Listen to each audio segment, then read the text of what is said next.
ਪੀਐਨਓ media group ਨਾਲ ਜੁੜੇ ਸਾਰੇ ਸੱਜਣਾਂ ਦਾ ਸਵਾਗਤ। ਅੱਜ ਅਸੀਂ ਯੂਪੀ ਦੇ ਅਲੀਗੜ੍ਹ ਜ਼ਿਲ੍ਹੇ ਦੇ ਸ਼ਾਦੀਪੁਰ ਪਿੰਡ ਦੇ ਵਿੱਚ ਇੱਕ ਐਸੇ ਘਰ ਦੇ ਵਿੱਚ ਬੈਠੇ ਹਾਂ ਜਿਹੜਾ ਠਾਕਰਾਂ ਦਾ ਘਰ ਹੈ, ਜਿਹੜਾ ਦੇਸ਼ ਭਗਤਾਂ ਦਾ ਘਰ ਹੈ, ਜਿਹੜਾ ਕ੍ਰਾਂਤੀਕਾਰੀਆਂ ਦਾ ਗੜ੍ਹ ਹੈ। ਇੱਥੇ ਗੜ੍ਹ ਦੀ ਗੱਲ ਚੱਲੀ ਹੈ ਨਾ, ਤਾਂ ਇਹ ਗੜੀ ਹੈ, ਇਹ ਉਹਨਾਂ ਵੇਲਿਆਂ ਦੀ ਹੈ ਜਦੋਂ ਭਗਤ ਸਿੰਘ ਹੋਰਾਂ ਨੇ ਇੱਕ ਘਟਨਾ ਨੂੰ ਅੰਜਾਮ ਦਿੱਤਾ, ਜਦੋਂ ਉਹ ਰੂਪੋਸ਼ ਹੋ ਕੇ ਰਹਿਣ ਦੇ ਵਾਸਤੇ यूपी ਦੇ ਵਿੱਚ ਆਏ, ਕਾਨਪੁਰ ਤੋਂ ਚੱਲਦੇ ਹੋਏ ਇਸ ਪਿੰਡ ਦੇ ਵਿੱਚ ਆਏ। ਤੇ ਇਸ ਪਿੰਡ ਦੇ ਵਿੱਚ ਇਸ ਘਰ ਦੇ ਵਾਰਸ ਤੇ ਮਾਲਕ ਉਹਨਾਂ ਵੇਲਿਆਂ ਦੇ ਜਿਹੜੇ ਖੁਦ ਕ੍ਰਾਂਤੀਕਾਰੀ ਸੀ, ਉਹਨਾਂ ਨੇ ਉਹਨਾਂ ਨੂੰ ਸ਼ਰਨ ਦਿੱਤੀ।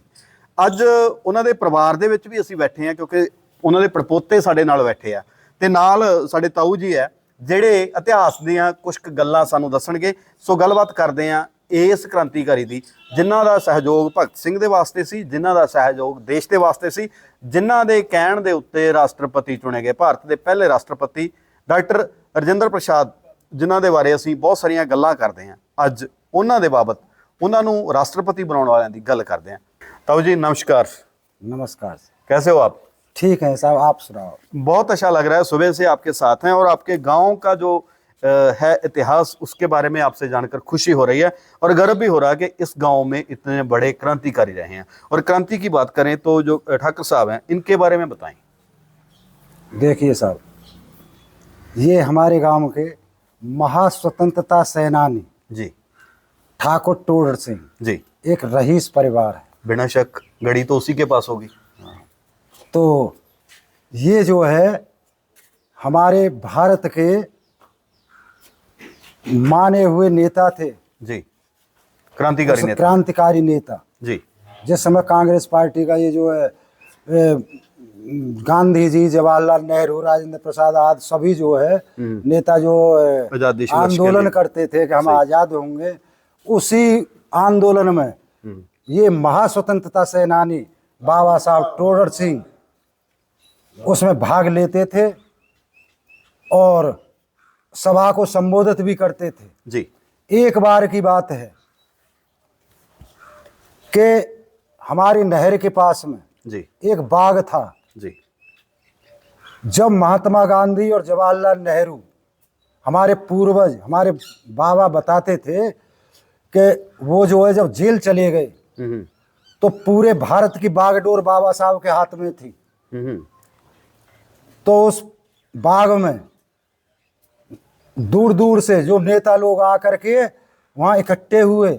उस समय पर हमारे यहाँ गढ़ी में बाबा साहब के पुत्र जो थे राम प्रताप सिंह जी, उन्होंने वहाँ का कार्यभार संभाला। बाबा साहब बाद में आए थे तो गढ़ी में से ही सबके लिए खाना पानी जो कहार अपनी भेंगियों द्वारा उस बाग में पहुँचाया था। वाह। जो बाबा साहब ने सभी का जो संचालन किया, पूरे हिंदुस्तान में जो आंदोलन चल रहा था, क्यों कि महात्मा गांधी और पंडित जवाहरलाल नेहरू और भी नेता सभी जेल में बंद थे।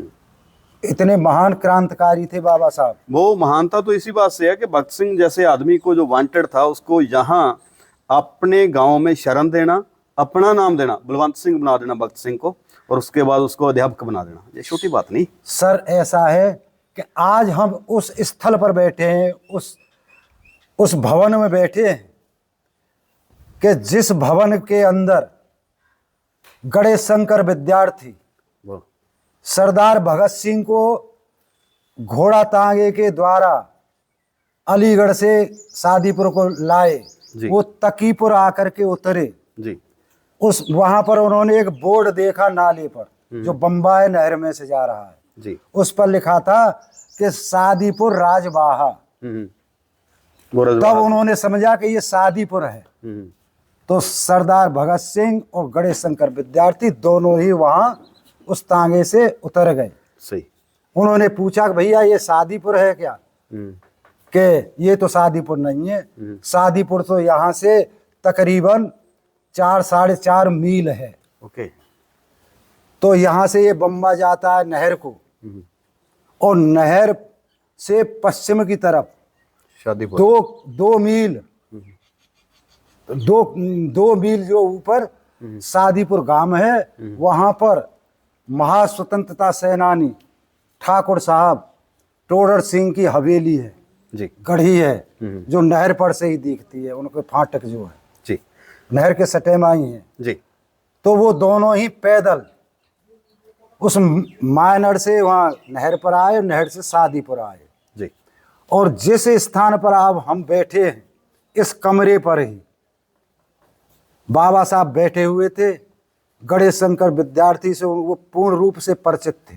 जी जब वो दोनों को देखा, आकर के चरण स्पर्श किया, बाबा साहब बड़े खुश हुए, दोनों को आशीर्वाद दिया और बैठाया। तब गणेश शंकर विद्यार्थी से पूछने लगे कि भैया सुनाओ क्या हाल है। जी तो उन्होंने कहा कि मैं जो है एक ऐसे इंसान को, ऐसे महापुरुष को तुम्हारे पास में लाया हूं कि उसके बारे में अब सुनो। तब पूरी जीवनी भगत सिंह की उन्होंने बाबा साहब को सुनाई। बाबा साहब एकदम बड़े खुश हुए और उठ करके भगत सिंह को अपनी छाती से, सीने से लगा लिया। कहने लगे कि अरे धन्य है मेरे बेटा, अब मैं 2 बेटों का बाप हूँ। बाबा साहब पर एक ही लड़का था उस समय। तो बाबा साहब ने कहा कि मैं अब 2 बेटों का बाप हूँ और ये बेटा तो मेरा बबड़ शेर है। वाह। ये भगत सिंह नहीं, इसका नाम आज से बलवंत सिंह है, मैं रख रहा हूँ। सही सही। तो बाबा साहब ने बड़े उनका आदर भाव किया और बैठा लिया और कह दिया गणेश शंकर विद्यार्थी से, कह रहे गणेश शंकर विद्यार्थी, अब ये उस महान पर्वत के ऊपर है कि जिस पर इसका कोई बाल भी नहीं हिला सकता। तो किसी की ताकत 18 नहीं। महीने यहाँ रहे। वो 18 महीने यहाँ निवास किया। 18 महीने वो इधर रहे, 1.5 वर्ष इधर लगाया, अध्यापक बने, वो स्कूल खुला।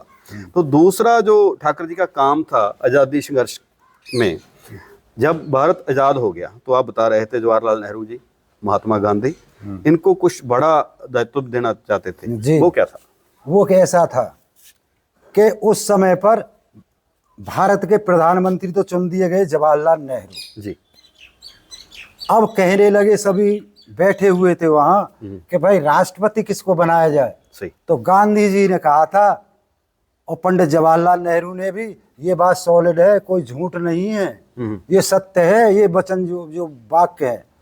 उन्होंने कहा कि भाई अब हम इनको जो है राष्ट्रपति पद के लिए नियुक्ति करता हूं मैं, इनको ठाकुर टोडर सिंह को। तो ठाकुर टोडर सिंह कहने लगे, अरे गांधी जी तुम क्या करोगे? कि मैं देश सेवा। रहे तू क्या देश सेवा जानता है? देश सेवा मैं करूंगा, और राष्ट्रपति चुनना है तो मैं चुन रहा हूँ, कि आपके ऊपर है। सभी ने बोल दिया कि आपके ऊपर है, किसको राष्ट्रपति बनाओगे। सही। तो मैं सत्य वचन बोल रहा हूं कि उस समय डॉक्टर राजेंद्र प्रसाद को राष्ट्रपति पद पर बिठाना, उनको चुनना बाबा साहब का ही कार्य था जी। उनके ही प्रताप से, उनके कहने से ही पंडित डॉक्टर राजेंद्र प्रसाद इंडिया, भारत के प्रधान राष्ट्रपति बने। जी। और एक बात और बताओ ताऊ जी, वो घटना क्या थी? वो कितने बार जेल गए थे ठाकुर साहब? बाबा साहब जेल गए थे 23 बार। अच्छा, ये सत्य है, 23 बार जेल गए। जैसे आप ठाकुर बोल रहे हैं ना, तो ठाकुर जो होते थे, जो जमींदार होते थे, जितने भी अमीर आदमी थे राइस से, वो तो सभी सरकारों के पिट्ठू होते थे। तो ये आजादी संघर्ष में कैसे आए? ये पिट्ठू, ये जाट नेता थे। अच्छा। अब जाट नेता होते हुए जाट उठा देखा ये किसी की दास्ता स्वीकार करना नहीं जानते। सही है। तो बाबा साहब के अंदर ये नहीं था कि मैं किसी की चापलूसी करूं या किसी के कहने से चलूं। वो तो खुद थे कि हम भगवान ने पैदा किए हैं, अपने बल पर जिएंगे और आज़ाद रहेंगे, हम किसी की दास्ता स्वीकार नहीं करेंगे। सही। जैसे कि औरों की थी कि महाराणा प्रताप ने भी कहा था कि अकबर के सामने मेरी कलंगी झुक नहीं सकती है, सर कट के पृथ्वी पर गिर जाएगा। सही है। तो वही हाल बाबा साहब का था। इन्होंने अधीनता स्वीकार करना तो इनका तो काम ही नहीं था। क्यों कि आंदोलन में सर्वश्रेष्ठ नेता थे। सही। आज़ादी के आंदोलन में इनका बहुत बड़ा सहयोग था। सही सही। तो अब इनके परिवार में कौन कौन है? कितना बड़ा परिवार है? इनके परिवार में ये कुंवर साहब बैठे हैं दोनों जी, उनके परनाती हैं और भी हैं, और कुछ इनके परिवार में से इनकी जो है जमीन वहाँ थी भादे में, भादे भी रहते हैं कुछ। आपने आपने बताया था, मैंने गांव वालों से और भी सुना कि इनके पास तो 6 कोठियां तो उधर ही थी, कानपुर में थी तब। नहीं, अलीगढ़ में 6 कोठियां अलीगढ़ इनकी आज भी विद्यमान है। वहाँ अलीगढ़ में ठाकुर टोड़ सिंह कंपाउंड जी, आज भी वहाँ प्लेट लगी हुई है जेल के पास में जी। फिर इन्होंने दान भी बहुत दिया है जमीन का, अलीगढ़ में भी बहुत दान दिया है जमीन का जी। और औरों से भी करके। अब मैं आपको बताऊं, ये मलखान सिंह हॉस्पिटल जो है जी, ये मलखान से ही जमीन लेकर के बाबा साहब की ही देन है जो वहाँ हॉस्पिटल खुला था। सही। परंतु अब सब कुछ बातें हो गई, एक ही बात है और हम भगवान से प्रार्थना करते हैं कि हमारे नेताओं के दिमाग में ये सद्बुद्धि आ जाए कि हमारा गांव भगत सिंह सादीपुर के नाम से जोड़ दिया जाए। सही सही।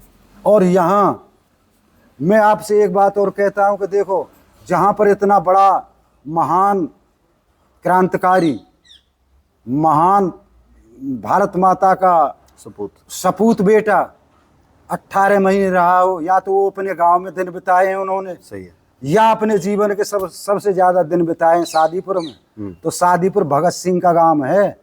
ये बच्चा भी ये है कि ये शादीपुर नहीं, ये भगत सिंह का गांव है। तो बनी गया, जब आप बोल रहे हैं को ठाकर साहब ने उनको अपना बेटा मान लिया, गांव तो है ही, गांव है। अभी सरकार ने सोचना है कि इस गांव का क्या करना है। अच्छा, यहाँ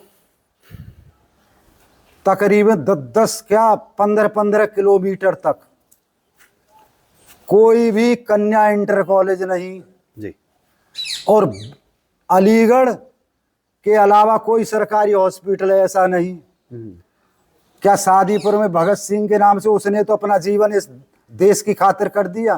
क्या भगत सिंह के नाम से भगत सिंह के गांव में जो है ये कॉलेज और चिकित्सालय नहीं खुल सकता है? सही सही बात, उनके नाम से खोल दिया जाए।